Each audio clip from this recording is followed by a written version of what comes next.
1절에서부터 11절까지의 말씀입니다. 요한복음 2장 1절에서부터 11절까지의 말씀을 우리 다 같이 합독하시겠습니다.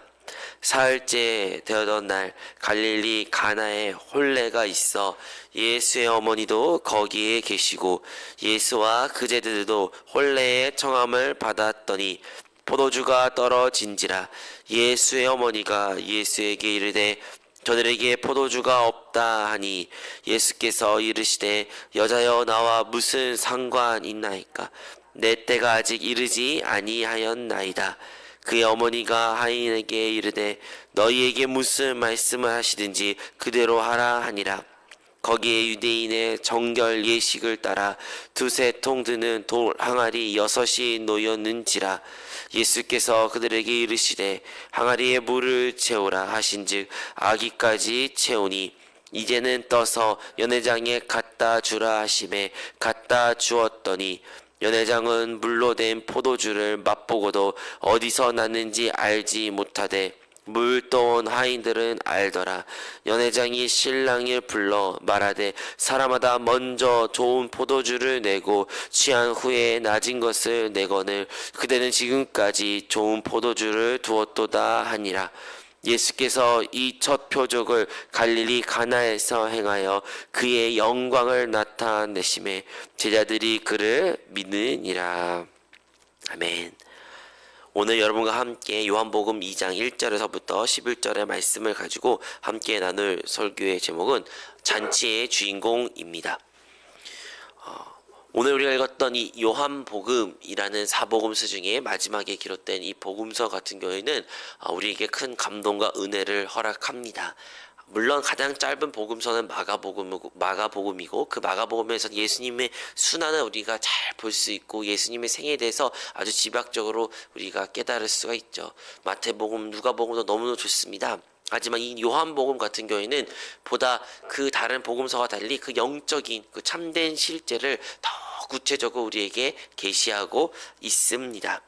여러분, 요한복음은요 스스로 자기의 이 저필한 목적을 맨 마지막 20장에 기록합니다. 이것은 바로 예수 그리스도의 표적을 통해서 우리가 믿음을 얻고 영생을 얻는 것이다 라고 그가 말하고 있는 것이죠.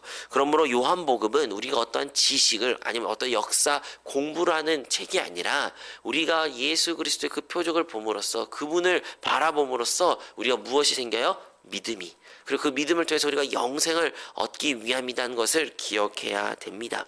그러므로 요한복음에서는 이 표적이란 단어가 매우 중요합니다. 물론 이 표적이라는 것이 다른 말로 이적, 기적이라고 말할 수도 있겠지만 사실 표적은 그것보다 더 한 단계 더 큰 의미를 가지고 있습니다. 어떠한 모든 예수님께서 행하신 많은 기적과 또한 많은 놀라운 일들을 그가 행하셨지만 그리고 성경에 기록한 것처럼 그의 모든 이적들을 기록하면 성경이 다 기록할 수 없다고 말한 것처럼 많은 일들을 행하셨지만 특별히 그 표적이라는 말하는 것들은 바로 예수님이 그 이적을 통해 분명한 목적을 우리에게 그리고 그 당시에 있는 사람들에게 보여주기 위함이라는 것을 알아야 합니다. 그러므로 우리가 예수님의 표적을 통해서 그가 말씀하고 싶은 것을 또한 우리가 그 표적을 통해서 깨달아야 될 것은 무엇인지 우리가 한번 더 깊이 깨닫기를 원합니다. 오늘 11절에 기록된 것처럼 이 첫 표적을 갈릴리 가나에서 행하였고 이 표적을 통하여 영광이 나타나셨으며 이 표적을 통해 제자들이 예수를 믿게 되었다라고 분명히 기록하고 있는 것이죠. 그러므로 우리가 오늘 읽었던 이 본문의 말씀, 이 첫 표적에 대해 더 깊이 나누겠습니다. 오늘의 첫 번째 표적이 나타났던 것은 그 갈릴리 지방에 있는 가나라는 지역입니다. 어떠한 예루살렘, 도시, 화려한 성전이 아니라 가나라는 그 지역에 어떻게 보면 평범하고도 평범한 그 지역에서 혼인잔치, 결혼잔치에서 주님께서 첫 표적을 그들에게 보여주셨던 것이죠. 이 말씀을 통해 이 표적을 통해 우리가 알 수 있는 것처럼 예수님께서는 그의 표적을 그의 기적을 그의 뜻을 어디에서 일하시냐 바로 그와 하나님의 백성들 가운데 그 일상생활 가운데서 그가 그 표적을 행하셨던 것을 기억해야 됩니다. 우리가 생각하기로는 첫 번째 기적을 사람들 많은 곳에서 또한 어떠한 종교적인 곳에서 행하면, 성전에서 행하면, 수도에서 행하면 참 좋을 텐데 인간적인 생각을 하지만 주님께서는 실상 그의 첫 표적을 바로 아주 평범하고 아주 일반적인 그 혼인잔치에서 그들이 행했다라는 것을 알 수가 있습니다. 그런데 이곳에서 어떠한 문제가 발생합니까? 다름 아니라 포도주가 떨어지게 된 것이죠. 여러분, 혼인잔치의 주인공은 신랑과 신부 그리고 양가 부모임으로써 그곳 가운데 많은 하객들이 찾아와 함께 그 결혼을 축하해 줍니다. 물론 우리나라에도 아주 그렇게 결혼식이 아름다운 문화가 있지만 그 당시의 결혼 예식은 문화는 일생에서 가장 중요한 날이고 또한 부모로서 자녀가 그 결혼한 것이 가장 기쁜 날이며 복을 많이 비는 날이고 많은 하객들을 대접하는 날입니다. 그러므로 그 대접하는 곳에 포도주가 결코 떨어져서는 안 되겠죠. 물론 오늘날 우리가 포도주, 술을 마시고 알코올성 음료를 마시면 되게 방탕한 것처럼 보이지만 그 당시에 포도주는 아주 보편적인 음료였습니다. 물론 취함을 위하여 마신다라고 말할 수 있지만 더 다른 의미는 즐기기 위해서, 기쁨을 위해서 이 포도주를 유대인들은 많이 마셨습니다. 유대인들의 그 척박한 땅에서 물이라는 것을, 깨끗한 물이라는 것을 얻기는 결코 쉽지가 않았습니다. 우리가 옛날에 독일에서도 물이 귀했기 때문에 물 대신 맥주를 많이 마셨다라는 이야기를 상식적으로 아는 것처럼 유대 지방에서도 이 포도주라는 음료는 아주 보편적인 음료였고 어떠한 방탕한 취함을 마시기 위한 것이 아니라 그냥 목을 취하기 위하여 또는 기쁨을 얻기 위하여 마신 음료였던 것을 우리는 기억해야 됩니다. 그런데 이 포도주가 이 잔치에 떨어지게 된 것입니다. 기쁜 날, 모든 사람들이 즐거워해야 되는 그날에 그 즐거움이, 기쁜 일이 어떻게 하면 찬물이 확 끼얹은 것처럼 모든 것이 사라질 수 있는 그런 위기의 순간이 찾아오게 되는 것이죠. 잔치의 기쁨 속에 부족이, 결핍이 찾아오게 되는 것입니다. 그러면 이 결핍으로 말미암아 모든 잔치가 그 기쁨이 사라짐으로 말미암아 염려, 걱정, 근심이 아마도 많은 사람들에게, 특히 그 결혼 주최 측에게 임할 수 있게 되는 것이죠. 그래서 예수님의 어머니 마리아가 예수님에게 포도주가 떨어졌다라고 말합니다. 근데 예수님 뭐라고 말씀하셔요? 여인이여 라고 말하지만 이 여인이라는 것이 이제 엄마를 무시하는 말투가 아니라 아주 사랑스러운 표현입니다. 우리 한국말로 있어서는 되게 어색하게 들릴 수 있지만 유대인들에게 그 전통성에 있어서는 아주 사랑스러운 부르는 말이었습니다. 그래서 어머니한테 한국말로 좀 더 정서적으로 표현하자면 어머니, 나와 이거와 무슨 상관입니까? 라고 예수님께서 말씀하시죠. 근데 그 다음 단어가 더 중요해요. 내 때가 아직 이르지 아니했습니다. 예수님이 여기서 강조하고 싶은 것은 나랑 상관없는 사람이에요. 나 이들에게 기적 베풀고 싶지 않아요. 이 의미가 아니라 아직 내 때가 오지 않았다는 것이에요. 여기서 우리가 알 수 있는 것은 주님은 이 땅에 오실 때 분명한 목적을 가지고 오셨고 분명한 때가 있었다는 것입니다. 예수님은 그냥 이 땅에 오신 것이 아니에요. 예수님은 살다 보니 어쩌다 십자가 매달리신 분이 결코 아니에요. 주님은 이 땅에 오신 그 순간부터, 나심 그 순간부터 분명한 목적을 가지고 하나님 뜻을 이루기 위하여 그 때를 기다렸던 분인 것입니다. 그래서 그 때를 우리에게 알려주기 위하여 이 말씀을 자신의 어머니에게 하시게 되는 것이죠. 예수님은 당장 해결할 수 없습니다, 나는 그런 능력이 없습니다 의미가 아닌 자신의 때가 아직 이르지 아니했음을 보여주기 위한 말씀을 우리가 기억해야 됩니다. 그런데 어머니가 뭐라고 말씀하십니까? 마리아가 뭐라고 말해요? 하인들에게 찾아 말합니다. 그리고 말합니다. 이제 저분이 하는 말을 다 따르라. 저분이 어떠한 말 하든지 순종하라 라고 말한 것입니다. 바로 예수님께 시선을 돌리게 되는 것이죠. 그 잔치가 포도주가 떨어져서 사람들이 포도주가 없어진 것에 대해 아마도 하인들도 염려, 걱정, 근심, 불안했을 것입니다. 어떻게 해야지, 무엇을 해야지 우왕좌왕했을 것입니다. 하지만 마리아가 예수님께 시선을 돌리게 하고 예수님의 말에 귀 기울이게 하고 또 그 말씀에 순종하라고 말했던 것이죠. 우리의 삶을 한번 뒤돌아보기를 원합니다. 우리도 아주 평범한 일상생활을 살아갑니다. 너무나 지극히 평범해서 때로는 우리가 그렇게 귀하게 여기지 않는 하루도 있을 수 있습니다. 그런데요, 우리 주님께서요, 그가 계신 곳에서는 그 아주 평범한 곳 가운데 함께 있었던 것처럼 우리의 삶 가운데 아무리 일상적이고 평범한 하루일지라도 주님은 언제나 우리와 함께 계십니다. 여러분이 그 함께 계신 주님을 느끼고 체험하고 인식하기를 바랍니다. 그런데 우리 인생 가운데 어떤 일이 일어납니까? 그 잔치에 포도주가 떨어진 것처럼 우리 인생 가운데서도 그 기쁜 날에, 행복한 날에, 혹시 인생의 모든 것이 평안하고 평탄한 그 순간에도 우리에게 결핍이라는 어려움을 우리가 경험하게 됩니다. 우리 인생의 크고 작은 문제를 맞닥뜨리게 되는 것이죠. 그것이 건강의 문제일 수도 있고요. 사람들의 관계의 문제일 수도 있고요. 어떠한 우리 개인적인 마음이 상처받은 것 수도 있고요. 경제적인 문제일 수도 있고 또 우리의 장래 미래의 문제일 수도 있습니다. 하지만 우리의 인생 가운데 아름다운 인생 가운데 결핍이 찾아오게 되길 마련입니다. 우리 기쁨의 원천이 바닥날 때가 있는 것입니다. 분명히 어떠한 이유로 말미암아, 어떠한 사건으로 말미암아, 어떠한 인정으로 말미암아 나의 인생 가운데 행복이 가득해야 되는 그 상황이지만 그것이 떨어질 때가 반드시 오게 된다는 것이에요. 그것이 사라지게 된다면, 그것이 어떠한 돈, 사람, 인정, 사랑이 그것일지라도 그것이 다 떨어지는 그 순간이 오게 된다면 우리에게는 염려, 걱정, 근심이 찾아오게 되는 것입니다. 그리고 우리도 그 하인들이 했던 것처럼 어쩌면 그 문제를 해결하기 위하여 어떻게 해야 되지, 무엇을 해야 되지, 세상적인 방법을 또한 세상적인 지혜를 구할 때가 참 많이 있습니다. 우리의 시선이 그 문제에 고정이 되어 우리와 함께 하실 그 주님을 잊고 살 때가 있는 것이죠. 하지만 우리는 무엇을 해야 될까요?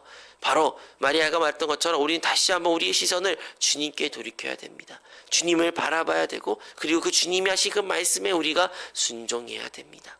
그것이 우리가 신앙생활 회복해야 될 한 부분임을 기억해야 됩니다.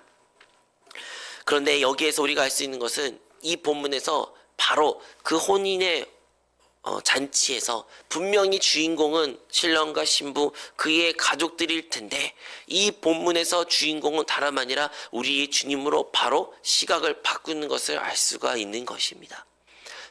우리의 인생도 우리가 인생의 주인공처럼 느껴져. 우리의 삶 가운데 내가 어떻게 살고 내가 무엇을 이루고 또한 앞으로 어떻게 살아갈 것이야 인생의 주인공 마냥 우리는 이 세상을 살아갔지만 우리가 인생의 문제를 맞닥뜨릴 때, 특히 내 힘으로 해결할 수 없는 그 문제를 직면할 때 비로소 우리가 깨닫게 됩니다. 나의 시선이 주님께 돌이켜야 되고 나의 인생의 참된 주인은 내가 아닌 바로 우리 예수 그리스도이심을, 주님이 우리의 참된 주인공이심을 우리는 고백하게 되는 것입니다.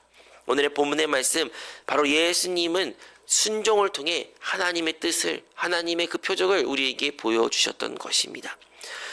본문에서는 정결 예식을 위해서 돌 항아리가 6개 있었다라고 말합니다. 그 돌 항아리, 유대인들에 있어서 깨끗이 손을 씻거나 아니면 그 정결 예식을 위해서 그 동아리가 항상 그 집안에 있었는데 그 돌 항아리에 예수님께서는 물을 가득 채우라고 하인들에게 말한 것입니다.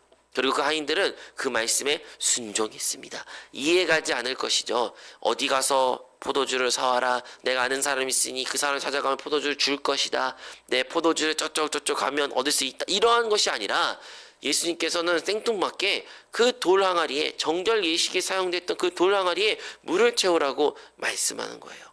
하인들의 자신의 생각으로는 결코 이해되지 않는 그 일들을 순종으로 따랐습니다. 그리고 그 물항아리를 가득 채웠죠. 그리고 예수님께서는 도리어 더 이해하지 않는 말씀을 그들에게 하십니다. 이제 그것을 떠서 그 많은 하객들에게 주어라. 예수님께서는 그것이 이제 포도주가 바뀌었으니까 그것을 주면 된다 이렇게 말씀하신 거 아니에요. 그냥 그 물이 가득 단 것을 떠서 그들에게 전해드리라고 주님께서 말씀하셨습니다. 그리고 하인들은 순종하여 그것을 떠서 하객들에게 주더니 하객들이 이전보다 더 좋은 포도주를 맛봄으로 말미암아 칭찬이 그곳 가운데 가득한 것을 오늘 본문을 통해서 우리가 알 수가 있습니다. 하인들은 2번 순종한 거예요. 첫 번째 순종이 뭐예요? 아기까지 물을 채우는 일을 그들은 순종했습니다. 그리고 2번째 그들이 순종했던 것은 그 아기까지 꽉 찬 물을 떠서 그들의 하객들에게 주우란 것이에요. 여러분, 하객들이 포도주를 기다리다가 갑자기 맹물을 주면 하인들이 욕먹고 하인들이 창피를 당하고 하인들이 화를 받게 되는 것입니다. 하지만 하인들은 그럼에도 불구하고 주님의 말씀에 순종했던 것이죠. 그러므로 우리의 삶 가운데 다시 한번 기억해야 될 것은 우리가 주님의 말씀에 순종해야 되는데 그 순종은 그냥 하는 것이 아니라는 것입니다. 순종은 항상 우리의 이성을, 우리의 생각을, 우리의 경험을 뛰어넘는 어떠한 주님의 말씀이 있을지라도 그 말씀에 우리가 행한다면 그것을 순종이라고 말하는 것입니다. 내가 이해되니까, 내가 납득하니까, 그러니까 하는 순종은 결코 주님께서 말씀하신 그 순종을 통해 이적이 나타날 수가 없는 것입니다. 참된 순종은 우리의 생각과 우리의 이성과 우리의 경험을 뛰어넘는 그것을 우리가 말씀에 아멘하면서 화답하며 그것을 행할 때 그것이 참된 순종이 되며 그럴 때 우리가 주님의 놀라운 이적을, 표적을, 주님의 뜻을 보게 된다는 것입니다. 이렇게 하인들을 순종할 때 더 좋은 포도주를 얻게 되어 이 일을 통해 오직 주님께서 하셨던 그 일들은 그냥 겨우겨우 문제를 해결하는 임시 방편의 일이 아니라 이전보다 더 좋게 행하신 역사를 우리가 볼 수가 있는 것입니다. 주님은 그냥 기적을 일으킨, 그냥 그 문제를 해결하는 그러한 분이 아니십니다. 주님은 어떠한 문제가 있을지라도 그 문제를 통해서 합력하여 선을 이루시는 더 좋은 일을 행하시는 참 좋으신 주님이라는 것을, 우리의 하나님인 것을 우리는 기억해야 됩니다. 그리고 요한은 이 표적을 통해 결론을 내립니다. 우리가 서두에 나눴던 것처럼 이 표적을 통해서 주님께서는 자신의 영광을 나타내셨고 제자들을 통해서 이 표적을 통해 그를 믿게 했다라고 요한은 말하고 있습니다.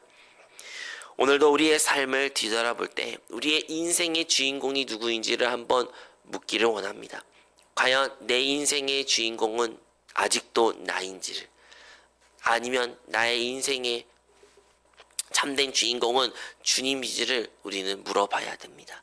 우리는 만약에 여전히 나의 문제, 내가 어떻게 이거 해결해야지, 무엇을 해야지, 이 사람 저 사람 이 방법 저 방법을 사용해야지, 이렇게 하면 난 좋아질 거야, 이러한 생각으로 살고 있으면 여전히 우리 인생을 내가 주인공을 삼아 살고 있다는 것을 기억해야 됩니다. 우리는 우리의 인생이 우리의 것이 아닌 주님의 것을 고백하며 그러므로 주님을 바라보며 주님의 말씀에 우리는 순종해야 됩니다.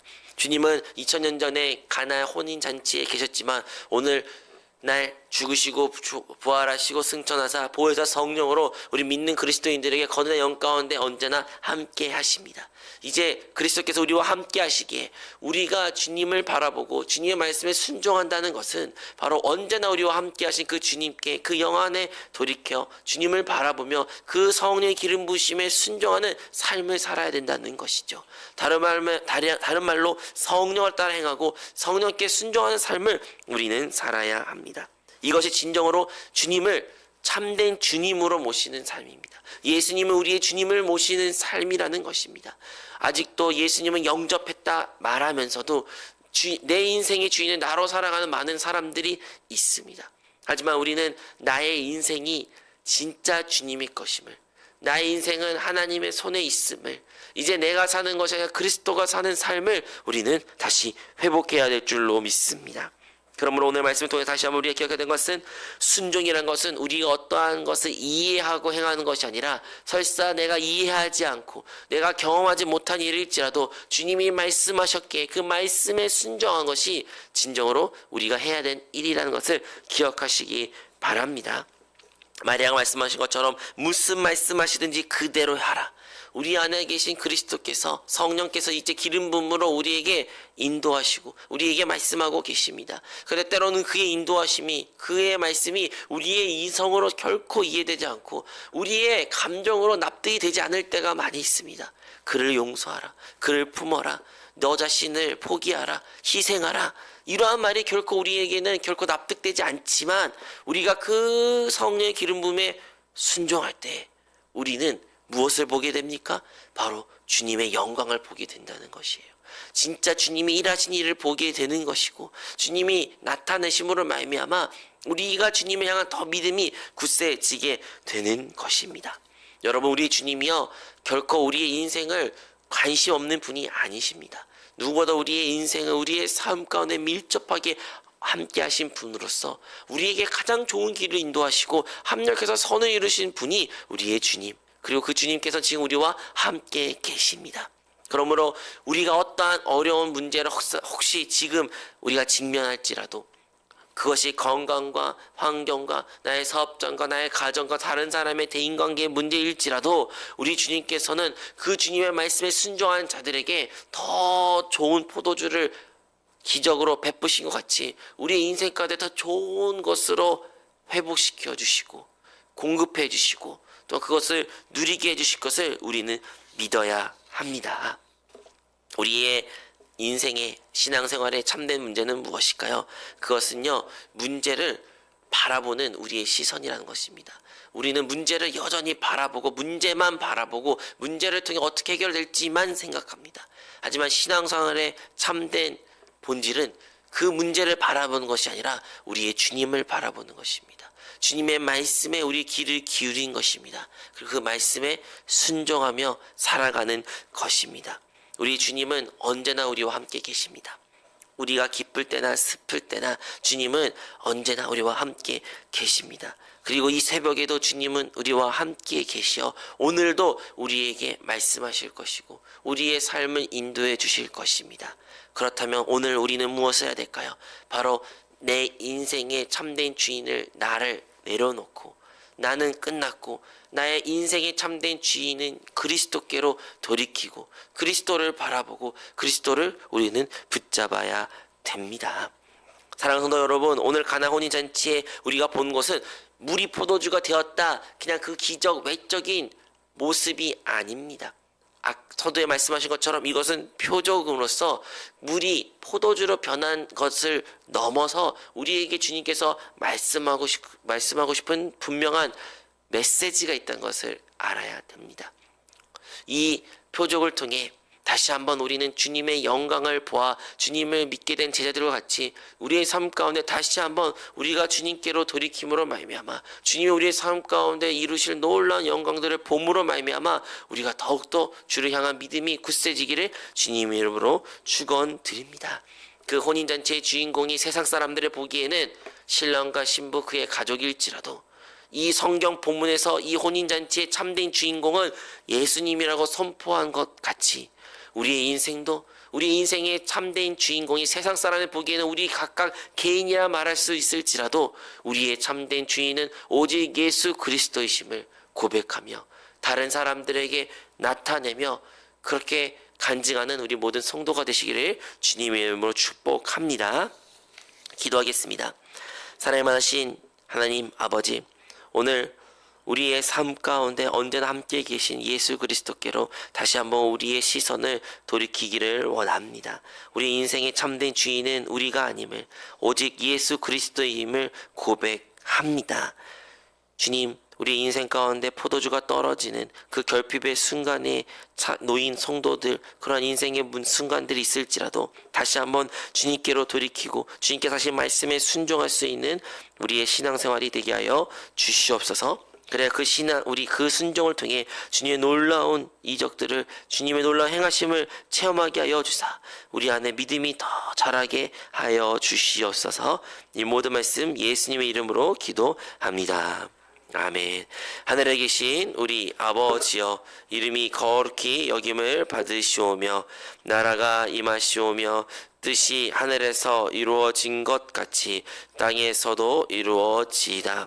오늘 우리에게 일용할 양식을 주시옵고 우리가 우리에게 죄 지은 자를 사하여 준 것 같이 우리의 죄를 사하여 주시옵고 우리를 시험에 들게 하지 마시옵고 다만 악에서 구하시옵소서. 나라와 권세와 영광이 아버지께 영원히 있사옵나이다. 아멘. 할렐루야.